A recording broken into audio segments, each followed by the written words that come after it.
many people that have been watching him, but have even an ounce of emet in them, saw they couldn't believe their ears, they couldn't believe their eyes, that we have footage of this guy that he himself publicizes, of himself saying things that are 100% anti-Torah. And I can only tell you that what we showed is not even 1% of what's out there. The amount of nonsense that this guy makes, says, really seems to not have any end. Just today, I heard another lecture or clip of his where he says that he told his friend, the priest, that when the priest asked him, "Do you believe in Yoshke?" He says, "I don't know much about Christianity, but I don't want to serve a God that needs me. I want to serve a God that I could do something for Him." Meaning, God needs me, not that I need God. This minister back in Minnesota, very nice guy. We met. We were introduced for the first time, and he says, "So, do you believe in Jesus?" And he wasn't being aggressive, or he was straight talking. Wants to know what I believe. So I said, "Look, I don't know much about Christianity, but I'm not looking for a God who's going to help me. I'm looking for a God that I can do for, not have Him do for me." And that's it. There was nothing he could say. He started to cry.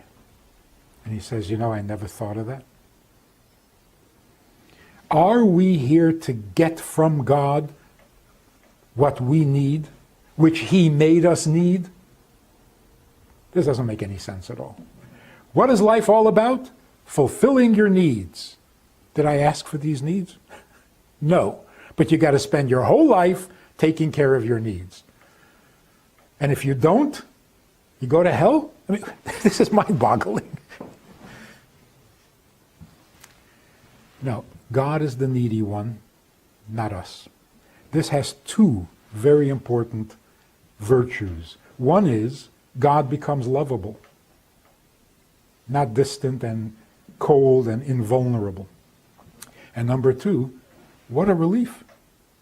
I'm not the needy one. That is such a burden off of our conscience.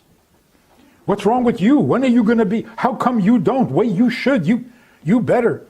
No. I don't have to anything because I didn't create myself or the world. I'm here because He has a vast eternal need. And if I can do something for Him, my existence is justified. Otherwise, I got no problems. So that's the future of psychology. And he has, now if you think this is a one happenstance, he says that God needs us, nothings, creations, on countless lectures. It's his motto, that God needs us. We are familiar with God because God needs us more than we need Him. And that's why commandments, 10 commandments, that translation has ruined everything. As soon as you say God has commandments, He's no longer friendly. He's not the one who's needy. Now you got to watch your step because you violated a commandment. That's not Jewish thinking. Jewish thinking is, when God spoke to us at Mount Sinai, He wasn't telling us what we must do, He's telling us what He must have. The kind of world He needs and the kind of world He envisioned when He created it. So God revealed Himself. That's why it's called revelation at Mount Sinai.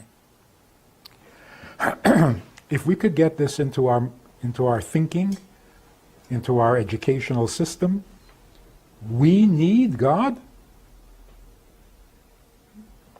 If He created us, then who needs whom? How did we become the needy ones when He created us? So, well, don't we need to eat and sleep and drink? I said, well, that's how He created us. Even though Rambam says what you just said is kfira gmura. Thinking that HaKadosh Baruch Hu needs anything is 100% heresy. Why? He's complete, He's perfect. With or without us. To say He needs anything, to say He's subject to need at all, is kfira. Your mind will tell you that you are dependent on Him. If He's God, He has the football. If He doesn't want to play, the game is over. So you're dependent on Him. So you have to pray to Him, you have to appease Him, you have to fawn on Him, compliment Him, so that He'll be good to you. That's horrible. Unfortunately, Jewish exposure to that kind of thinking over the centuries, we absorb what the environment gives us. And it became part of Jewish thinking, which is very sad. Here's what Jewish thinking should be. We are not needy and dependent on God. God is the one who is needy, and He is dependent on us. That's faith. But this guy says it on a regular basis, and unfortunately the ignorants continue to nod and laugh and smirk and confused, but nonetheless they do it because he has a long beard. And they figure that if he has a long white beard, he must know what he's talking about. And if he's been talking this nonsense for 40 years, it must be true, because somebody would have said something. Unfortunately, that's not the case. No one has said anything until recently, Baruch Hashem. And now we're trying to wake a lot of people up. So some of the people that used to watch him or watch him now saw it, they couldn't believe it, they never saw it from that perspective that this is 100% kfirah, especially when we provided sources from the Torah like you're supposed to. The Mishnah in Pirkei Avot says anytime you say Advar Torah, you have to provide the source, because by doing that, you are doing the same mitzvah that we learned from, who did we learn it from? Esther HaMalka. Esther HaMalka, Esther said to the Melech, she said to the Melech, the dvarim of Mordechai. She said the things of Mordechai to the king, and that's how the king said, so if she would have said it in her own name and no name, then the whole salvation that we have in Purim would have never happened. But she said what happened in the name of Mordechai, so the Melech thought later on, you know what, this Mordechai, I owe him a gift. And that brought the salvation. So when we say Divrei Torah with a source, where do we get it from?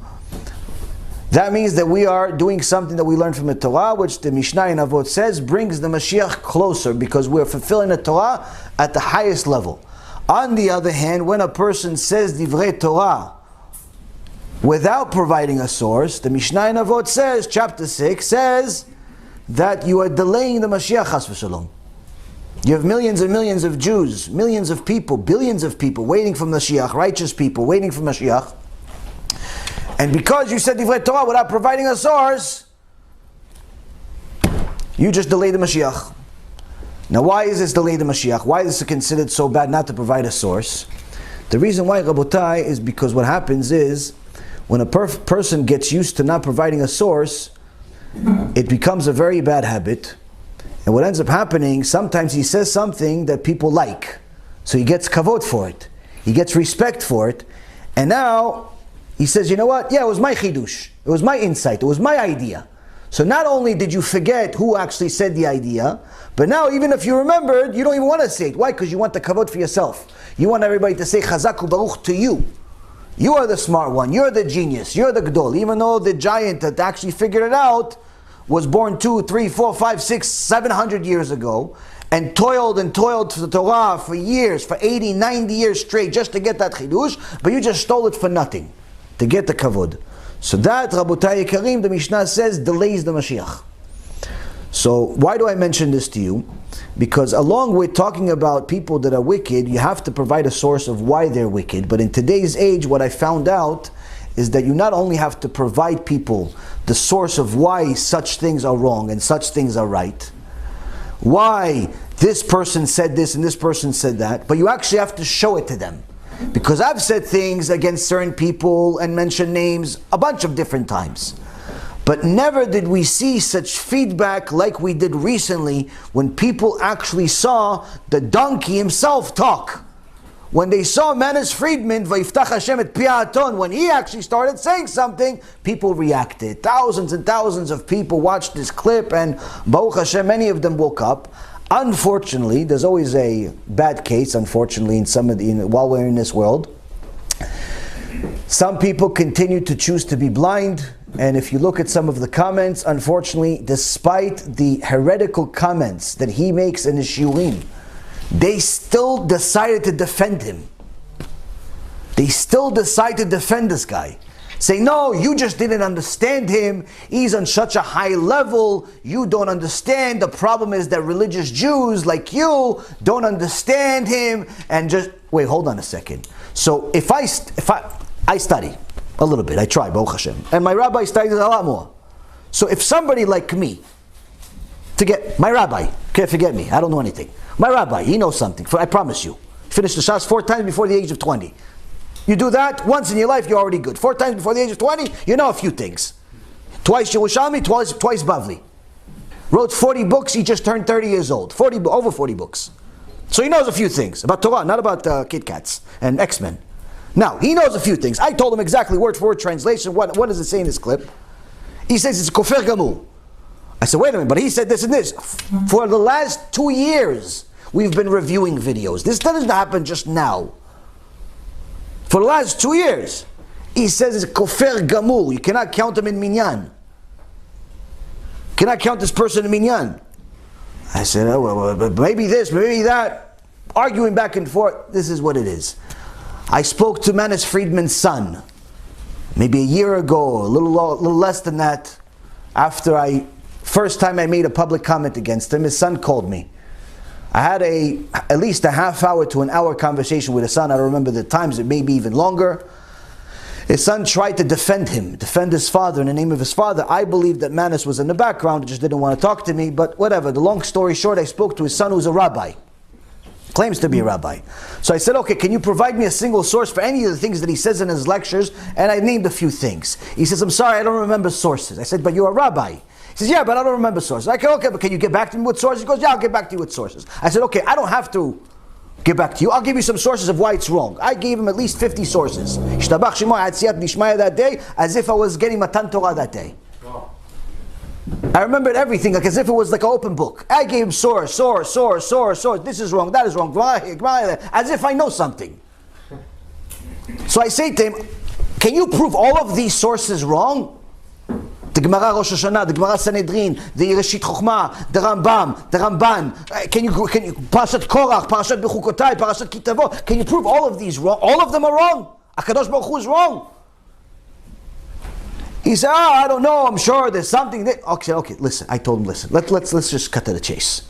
If your father, Manis, is not comfortable about talking life after death and what happens to wicked people, here's a clue, don't talk about it. Talk about, I don't know, candy. Talk about Chassidut. Talk about stories of the Baal Shem Tov. Talk about, I don't know, talk about something else. Don't talk about Gehenom. Don't lie. If you're going to talk about it, say the truth. But if you're not going to talk about it, it's fine, no problem. But why lie? You're making people sin. And then his son tells me something that I will never forget. I will never forget this. And he says to me the following. I wish I had this recorded. I wish I did. In Shamayim they recorded it for sure. But I wasn't smart enough to record it. I actually didn't know he was calling me anyway. Anyway, he says to me the following. So what if he lies a little bit? Look at the results. I remember these words like I know my face. So what if he lies a little bit? Look at the results. After my chin, my face, my whole thing dropped to the floor, I picked it up, I put it back in, I said, hold on a second. What did you just say? What do you mean, so what if he lies a little bit? What results? What are you talking about? The money you guys make? Because Manis writes a book every week. You know, it's a comic book, so it's easy to write. Why, what do you mean? Oh, the money you guys are making, $5,000 for just to go to a lecture for an hour that he charges? Or $400 for a meeting? Or if you want to get an answer via email, you have to subscribe $5 a month minimum. That money. He says, no, not the money, the other results. I said, what other results? I see people that listen to him and become kufrim, atheists. I'm sorry. It's funny, but it's not funny. It's funny, but it's not funny. I laugh too, but I cry at the same time. So I told him, listen, you cannot, if you could provide me sources, Baruch haba. You can't provide me sources, tell your father that if he doesn't stop his nonsense, I will eventually go against him publicly. I'll make a whole lecture about him. This was about a year ago. Unfortunately, to my dismay, Manis Friedman got much worse in the last year. Almost every other lecture he mentions Gehenom and he mentions Kfirah about it, things that are the opposite of what Hashem says. Now he starts saying that HaKadosh Baruch Hu needs us. Hashem yirachem. If we live in the world that God needs us, if we live in the world that God needs us, we should all commit suicide.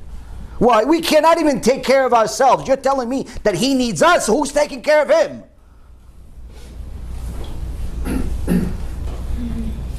What do you mean He needs us? That's what I'm saying. What does He mean? Does He mean He needs us? What does it mean He needs us? He says He created us, therefore He needs us. I didn't ask to be created, He says. To bring the Shekhinah? I didn't ask to be created. So all religion is trying to gain something from God. A blessing, pleasure, reward. Judaism is the exact opposite. What happened at Mount Sinai, when God took us out of Egypt and brought us to Mount Sinai, He didn't tell us how to get to heaven. In fact, heaven isn't even mentioned in the Torah, except at the beginning. In the beginning, God created heaven and earth, and then the rest of the Torah is about earth. Heaven is not mentioned again. So we're not trying to get to heaven. In fact, we don't want to get to heaven because you got to die to get there. Not a good deal. What we want is to bring God down to earth. That's what happened at Mount Sinai. God came down to the mountain to tell us what He needs, not what we need. He says that a man and a woman,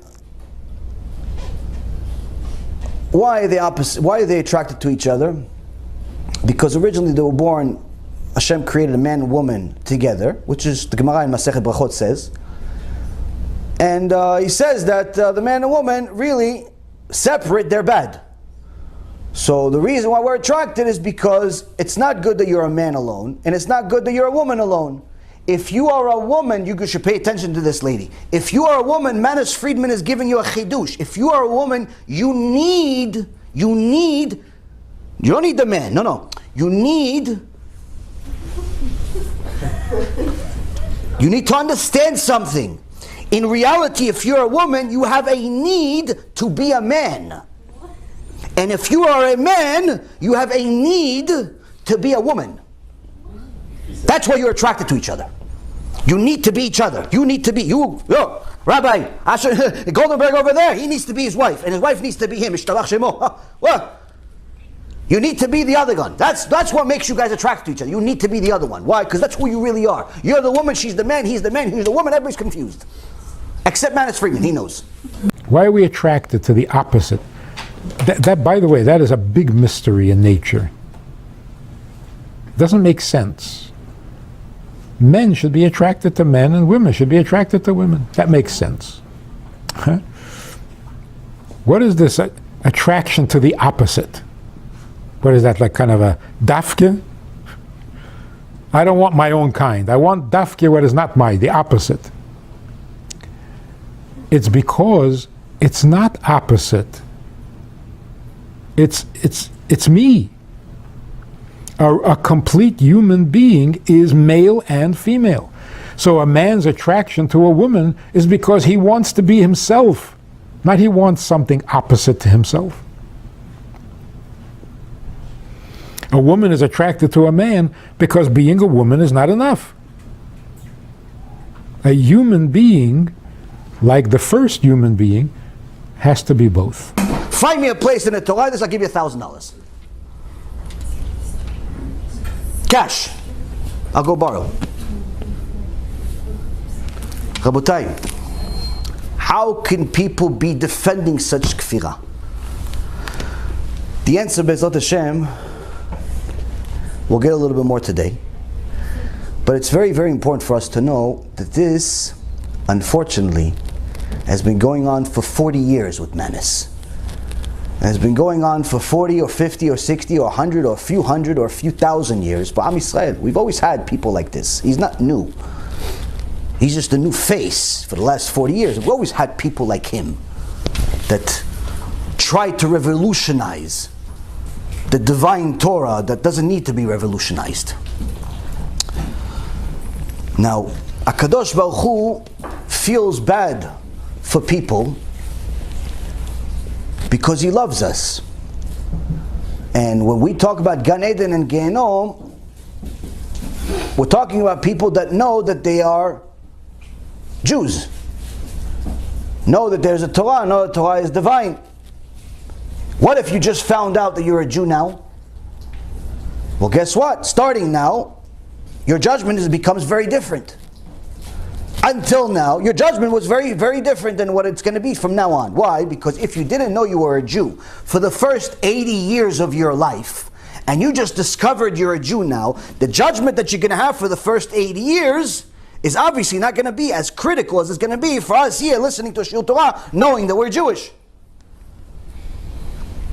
Now, to show HaKadosh Baruch Hu's mercy, I got a call, 2 calls, from a fantastic, wonderful woman, 79 years old. I got it today. I wanted to cry. To be honest, I cried a little. Don't tell anybody though.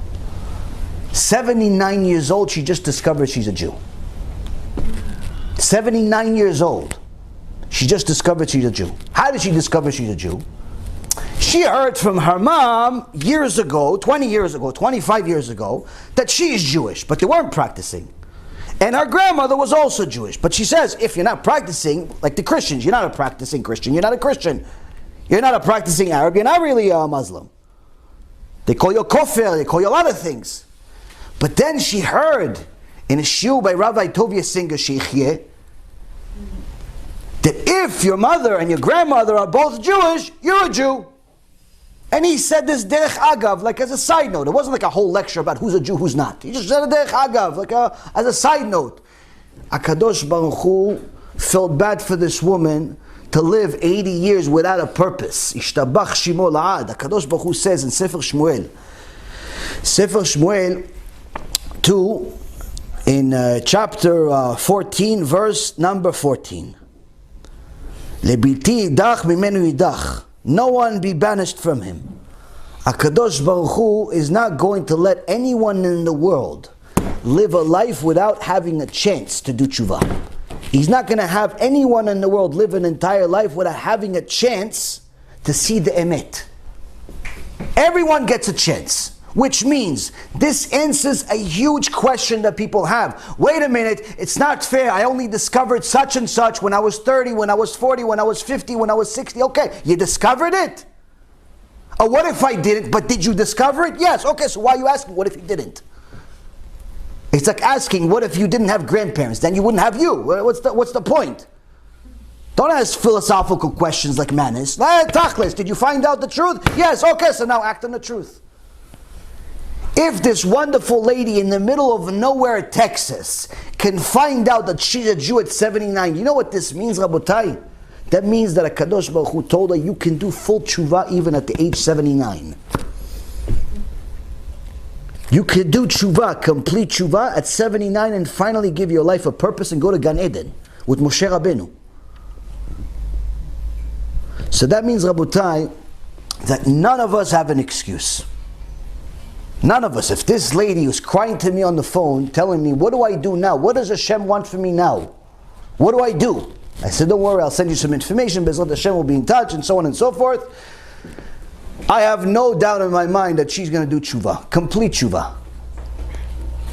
The question is, are we going to do tshuva? Are we going to continue lying to ourselves by using menace and the likes excuses of why we don't need to do tshuva, because everyone goes to Gan Eden according to Manis Friedman, no matter what. He says that because the exile has been so long, for 2,000 years, there's no Jew in the world that deserves punishment. Everybody goes to Gan Eden. After putting us in Golos for 2,000 years, after giving us a Yetzer Hara, after creating sins, He is going to punish us if we do a sin? That sounds like a monster. That's indecent.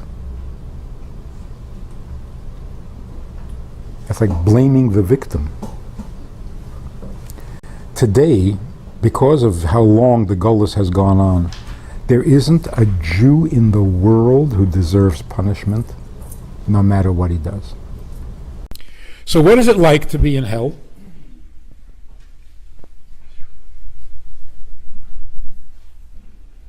There is really a serious, proper definition or description of hell. When you come home to your home, and you don't feel comfortable. That's hell. When you come to the place where you belong and you don't feel like you belong, that is horrible. The burning in hell is not a fire with little demons with pitchforks.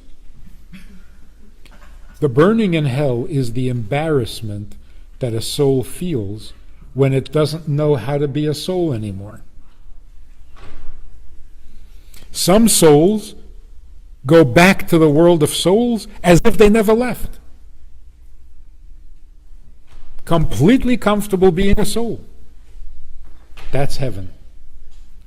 But when you're uncomfortable being a soul, because your soul is so used to being in a body, not being comfortable as a soul among souls, that's hell. How long does it take to readjust? Maximum 12 months. After 12 months, you're in heaven. Where is the heads of Chabad? Tell me, I want to know. Where are the heads of Chabad that are supposed to, at this moment, now that this has become public, where are they with their cherem on such a person?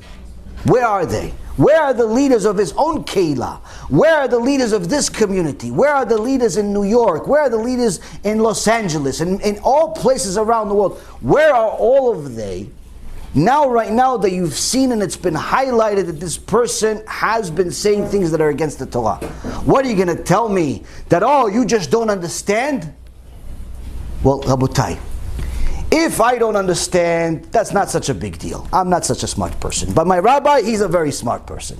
He learns Torah many, many hours. And if he doesn't understand, then I have a question for Mr. Menace. If my rabbi doesn't understand, and several other rabbis that I sent to don't understand, and several other Talmidei Chachamim that I sent to don't understand, no one understands that knows any Torah, then how is the average person in the public that's religious or secular but not considered a Talmid Chacham, not considered a scholar, how are they going to understand? If the scholars don't understand, if the rabbis don't understand, no one understands, how is the average person going to understand? How? Which means that the only way to understand it is what the Mishnah in Avot says, Chachamim tizahu bedivrechem. Chachamim, you have to be careful with your words because your words can lead your students to Gehinnom. Why? If you speak in a way that's philosophical and theoretical and all types of other calls, and no one understands your calls, then guess what? The only thing we can do is call it as it is. Look at the basic understanding. The basic understanding is what you're saying is kfirah. So unless you can either explain it in a normal way that a fool like me could understand, unless you could explain it with a source from Chazal, there's no other There's no other conclusion other than to call it kfirah. But unfortunately, Rabotai, there are still going to be people that defend him, even after this video comes out. Because some people just want to be lied to. Because it soothes their lifestyle. It soothes their actions that are against Hashem. Makes them feel okay about it. Why? Man has said, I'm not going to Gehinnom anyway. Now, why am I mentioning this again? We've done enough. Why is this being mentioned again? It's because unfortunately, Rabotai Yekarim, this is part of the prophecies that will happen before Mashiach. The Gemara in Masechet Sotah, page 49b, says that before Mashiach comes, there's going to be obnoxious people, chutzpat izgeh, people that make comments on the internet without even understanding Aleph Bet of Judaism, making fun of the Torah. The reason we go to hell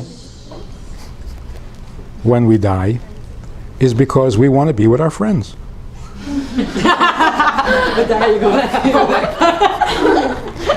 If you go to heaven, who are you going to talk to? That's true. No one in my life is going to heaven.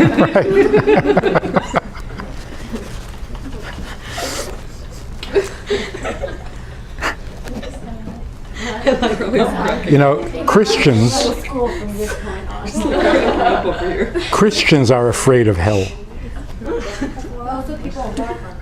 Right.